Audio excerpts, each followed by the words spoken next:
My name is JC Sylvie, and welcome to the Loud and Impact podcast. We interview purpose-driven leaders right here in Loudoun County, Virginia. My guest today is Brian Steorts. Brian is the president, CEO, and founder of Flags of Valor, which is located in Ashburn, Virginia. Brian, welcome to the podcast.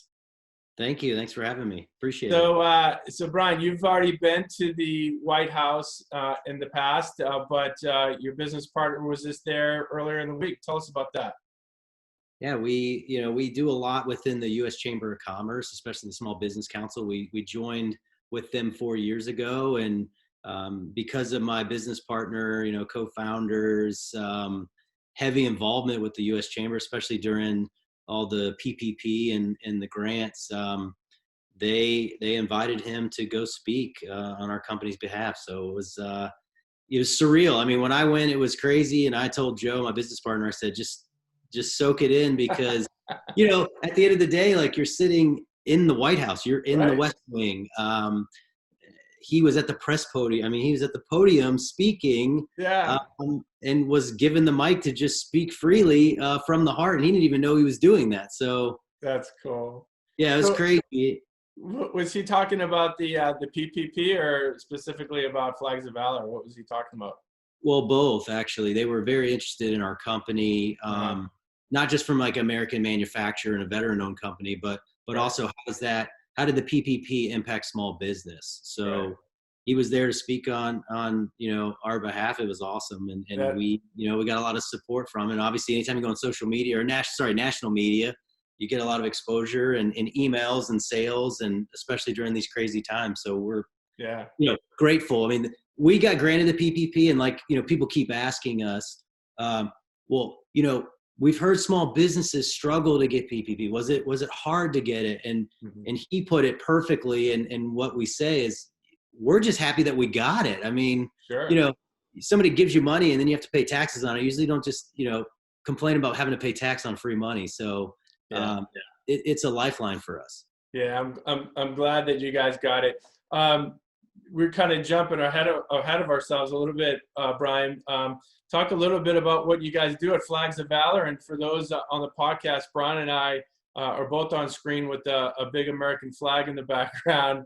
And I'll tilt my screen up a little bit to kind of show the folks what I have. And that, Brian, which one is this that I have? What's the name of it? You got a bunch of different flags. They're all named different.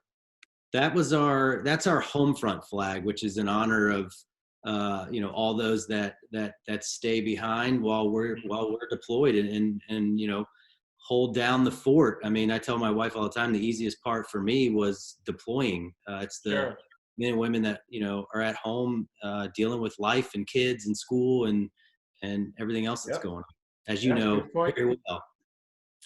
So Brian, you guys make American flags, right, from scratch, handmade. Tell us a little bit about that process. Yeah, well, we started out as a flag company, really. I mean, I served 9 years or 15 years, and 9 of those deployments and special operations, and stumbled into woodworking after I had spinal surgery, and I just needed something to do to get my mind and body right as I was going to physical rehab every day. I wasn't wearing my uniform, and as you know, like, on my flight suit, I didn't have my American flag because I wasn't wearing it. And I just wanted something tangible, but not cloth, for my house that represented our country. Yeah. And so I just started woodworking the next day, launched the company with my business partner, Joe, who's also served with me. Yeah. And we wanted to hire veterans, specifically combat veterans. So we all kind of get it. Everyone understands in really the therapeutic part of it, and really just missing the brotherhood. We wanted to always make things in America, and we wanted to give back. The first 12 flags I think I donated were all to widows of people that we knew that passed away. And that was really philanthropic, the whole giving back, not asking for anything in return. So Joe and I launched the company. I moved here. He was already from here. And we've hired over 65 combat veterans in 5 years. And we're at 96,000 American manufacturing hours and over $1 million raised for nonprofits and VSO. So pretty cool. Yeah. That's quite the story, Brian. Tell us a little bit about your background, Brian. What was it like growing up as a kid at the dinner table in the Steorts family? Well, I came from a small but big family, especially small but big military family. Everyone in my family, my grandfather, 35 years, Master Chief in the Navy. My dad was 25 years Air Force. My brother, 4 years in Gulf War and was an Army infantry guy. And my sister also served in the Navy, who was also in the Gulf War. So out of our whole family of five, four of us served. My mom's the only one that didn't serve, but we don't hold her, we don't hold that against her. But no, it was, look, I've always grown up with, I had a very strict dad. Let's be honest, if he was actually watching this, which he's not, but he was very strict. We made our beds like you did at boot camp. Seriously. Really? Oh yeah. And we had to have our drawers in order and in our bedroom. It was, Saturday morning, there was no cartoons in the Steorts family. It was up at 7 a.m.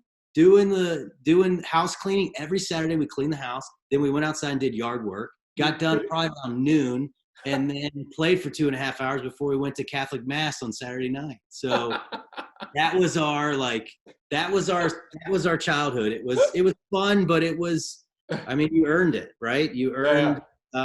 It's funny you mentioned, Brian, it's funny you mentioned going to Catholic Mass on a Saturday night, because that's what I did too. And I did not like it as a kid. I'm like, come on, Mass is like at 6 o'clock at night. And we had to get ready.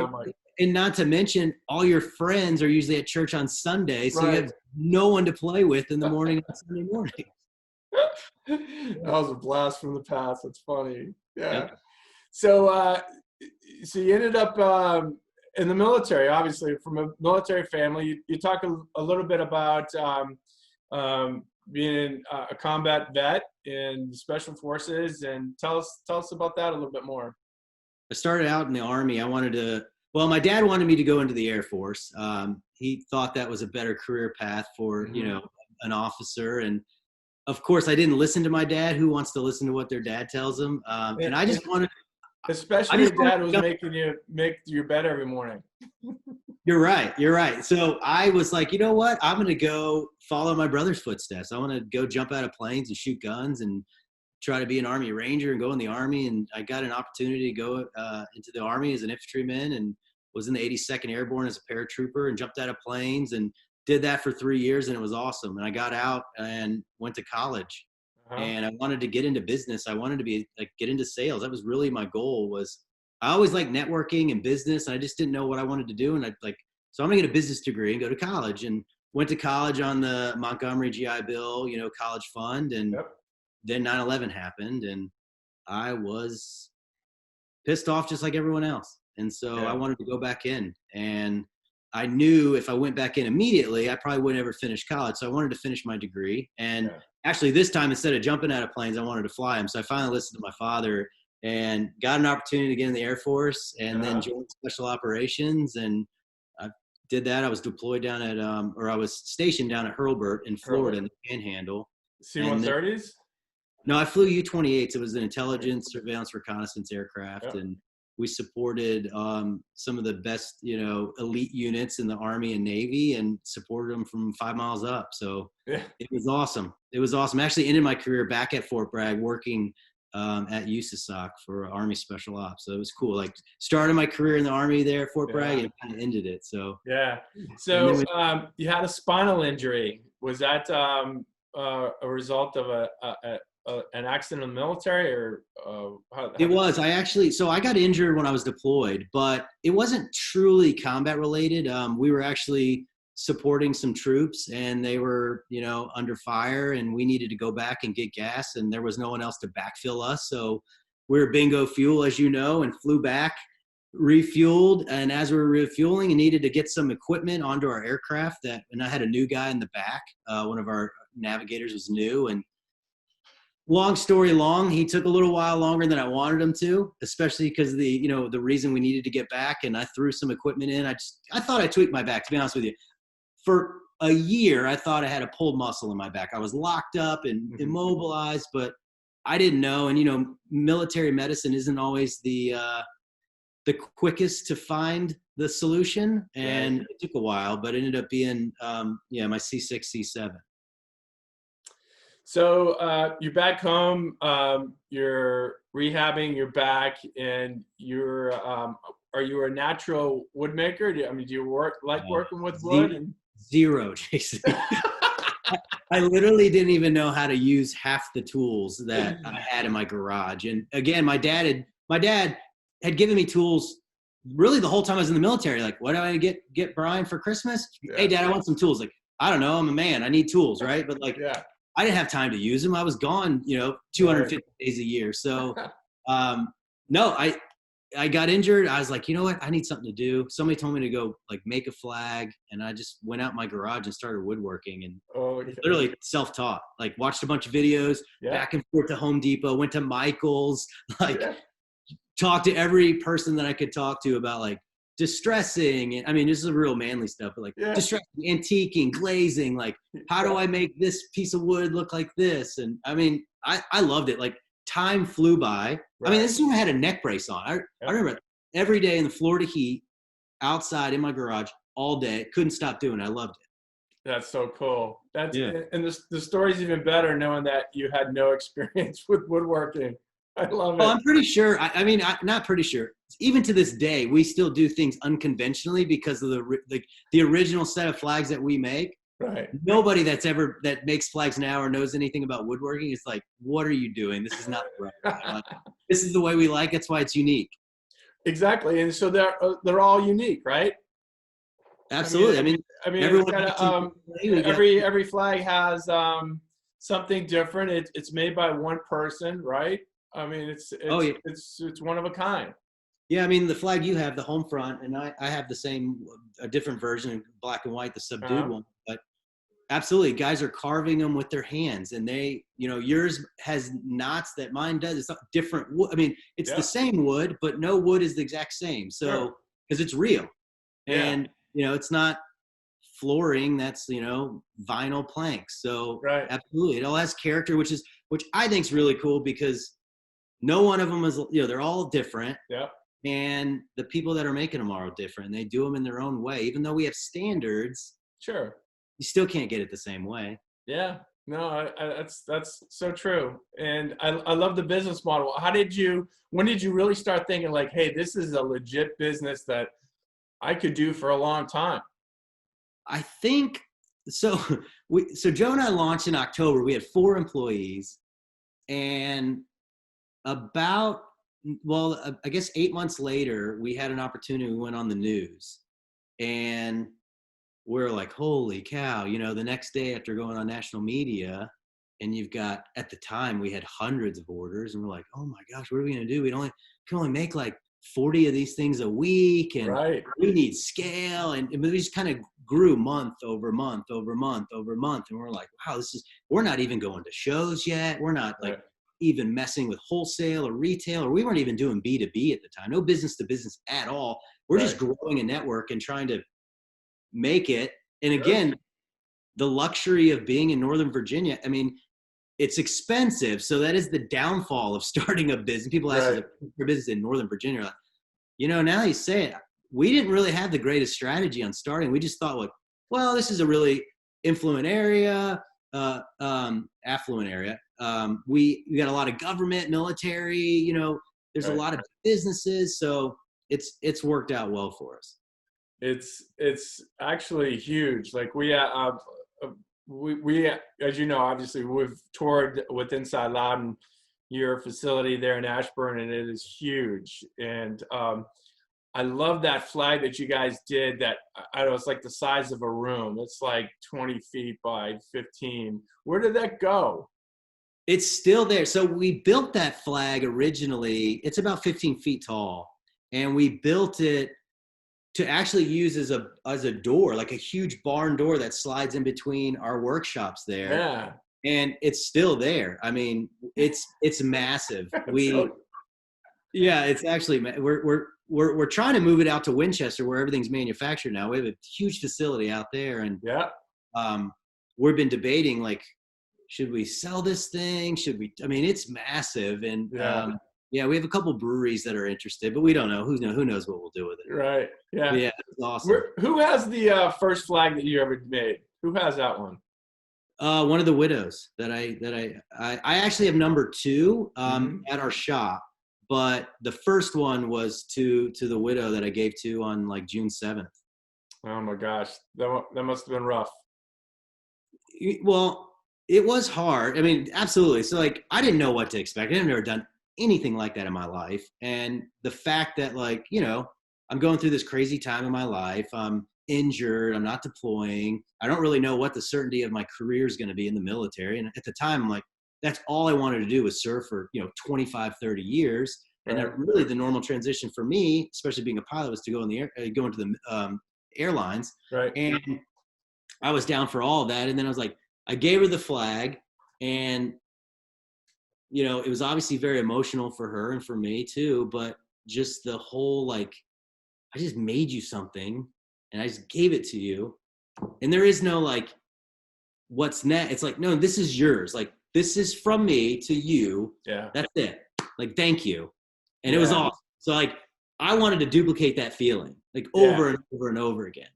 Sure. And that was it. Yeah. That's pretty neat. Yeah. So how are you guys doing now with COVID? I assume you got a ton of press being at the White House, so you're probably inundated, correct? We are. Well, at first it wasn't great. I mean, we were, 2/3 of revenue gone, point of sale gone, all B2B we had lined up for the year gone. Whoa. Flag building on the road that we do a lot of these experiential team building events with, like, we had 10 lined up with Facebook gone. I mean, DeWalt, Under Armour, NFL, you name it, all these things just. So explain that to me a little bit. You would go to Under Armour or Facebook, and what would you do there? So we would look, all companies do team building events. Yep. They do experiential things. And some companies, go to Topgolf and love Topgolf. So good shout out to our Loudon Topgolf. But it is what it is, right? It's, it's drinking and food and a little event, and that's it. And so we started hosting locally, started with the U.S. Chamber and did a flag build in Loudon. And they would come to us, and employees would build flags along our combat veterans. Got it. Have the experience. And now you take something home with you that's tangible, that's cool, but you're always going to remember where you built that flag. Yeah. And so that meant a lot. And getting B2B, getting the mindset of other businesses, like, look, you got to stop giving them, this coaster that's, made wherever, not here. Make this coaster with them, engrave something on it together. At the moment, you're always going to remember where this coaster is. So it was the same thing, and they loved it. So started doing these on the road, and because we use, DeWalt battery powered stuff, we don't need plugs, we don't need air compressors. We leaned it out, made the process real simple, and we treat it like a cooking show. You don't watch the brownies bake, but you pull them out of the oven, you're good to go, and you cut them up and eat them. So we can do a flag build in like 45 minutes for, different groups of people. We've done them 25 all the way up to 250 people. That's cool. I like the business model. I like that, getting out there. Well, on the business side of it, it's awesome. I mean, obviously you have that many more impressions. You have that many more people face to face with your company. Yep. Now they're taking something home, or they're not. They're posting. I mean, there's a long tail to that. Yeah. You can't always measure, but it's really just about networking and meeting people. And that's what we do best. Like, we started out doing shows early on with our company. We kind of went away from that just a little bit, but that's really the value of us. It's like, your flag looks really cool in the video right now, but it looks a lot better in person. So yeah. I love how you talk about the long tail, right? And finding that smallest viable audience that you can, and kind of niching down. A lot of people, I think, lose sight of that a lot of times, and are looking for the instantaneous home run, when if they play the long game, bit by bit, building a brand like you have. Well, we're really trying. Successful. You asked me about COVID and kind of went on a ramble there, but yeah, we shut down on Friday, so lost 20% of the week. We furloughed half our staff. The other 4 of us took reduced compensation, 50% reduced wages. Yep. We have to survive. We don't know what was going to happen at the time. Our guys were awesome about it. And anytime you have to furlough someone, it's not a good feeling, especially even when during a pandemic. But I mean, they were like, look, it wasn't a matter of if, it was a matter of when, and they were awesome. And then we had to reinvent ourselves. People are like, everyone's making, hand sanitizer. Well, we're not a brewery. And we asked breweries that we knew, like, hey, why don't you make hand sanitizer? We'll be the distribution center for you. We have people and space. And so actually some of them started and they're actually doing really well now. To me, it was a no-brainer. You should make hand sanitizer. Yeah. You're not making beer. Bars are closed. So like, we couldn't make masks. I mean, we just don't, we have wood and metal machines that don't sew. We don't have seamstresses or, sewing operations. So we thought about making something cool for kids to do at home. We're like, kids are stuck at home. I watch my daughter sit right over there at my kitchen table. And I was like, what do you do for art class? And they're like, well, we have a syllabus of stay-at-home work, but you're not getting anything. They're not providing them anything. So I'm like, let's own a flag company. We own a wooden, metal, American manufacturing company. We can come up with something. And so we launched this flag kit, and it did really well. It actually was a big success for us, especially, people are looking for that kind of product right now. Right. Are you guys still selling them? Oh yeah.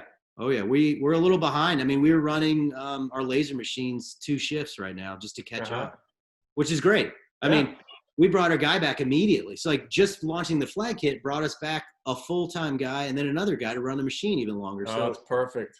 And then you add the White House in and national media, and no, it's great. Oh, that's good. Brian, this has been a lot of fun catching up. It'd be better if we were sharing a beer for sure. I know it. But what do you miss most about this during this time that you're surprised that you miss it so much? I think it's exactly what you just said. Like, I can't wait for somebody to say, like, are you going to have any appetizers tonight?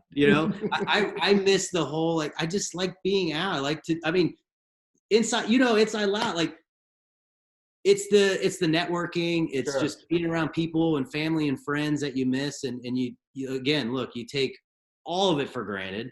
It's a great reset and a pause for us to remember now, like, wow, how did we either have a bad time management of our day? Right. Like, there's no excuses. You're not going back and forth to work so you can get a workout in, or you can go walk with your family, or you can read a book to your kids at night. So I miss some of that other, the networking or having a beer with you in person. But some of it I don't miss because I'm doing the other stuff that I didn't even know I had time for that I really value. Exactly right. I love it. Yeah. Brian, what's the best way to reach out to you if people are interested in buying a flag? Well, the easiest way is to probably go to our website, flagsofvalor.com. Obviously, we're on Facebook, Instagram, Twitter at Flags of Valor. My email is brian@flagsofvalor. So if you need any, that's BRIAN. So I want to work with everyone. So if there's anything we can do, and again, we started out as a flag company and now we're a manufacturer. I mean, there's a lot of things we make. We make coasters, we make cutting boards, we're soon to launch tables later this year. So we have to reinvent ourselves. That's why I tell people, we're not Pottery Barn, but who goes to Pottery Barn and buys pottery? Like, I don't even know if they sell pottery there. So like, it is a name, and it's, but we have to adapt, and I told somebody the other day, we might be a toy company when we come out of this. I have no idea. Who knows? We'll do what we have to do. But I do know you've got a really good brand.